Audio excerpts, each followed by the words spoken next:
With each movie, I feel like I've been lucky enough to have like the character really evolving. Like she started off as this kind of bitter, twisted, tormented character, and she's gradually been kind of becoming more compassionate and empathetic and all of the things that she didn't really have before. And then in this movie, we're meeting her post the death of her father, Thanos, who is the source of all her trauma.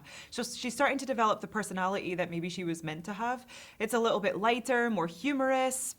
I got to improvise more and be a bit silly, but within the sort of parameters of parameters or perimeters. What's the word? Parameters. Parameters. Parameters. Yeah, with an A, I think. I'm glad that I went back on that and addressed it. Otherwise, I would have been like, is it perimeters or parameters? But the rest of this interview. Anyway, I stayed within the parameters of Nebula, but also got to have some fun and mess around and improvise some comedy, and that was so much fun. It's interesting because they've sort of swapped places in a way. Like, Gamora was always the more evolved, more compassionate one of the two of them. But now we've got this different version of Gamora who's kind of like more like old Nebula, actually. So that's an interesting dynamic to play around with.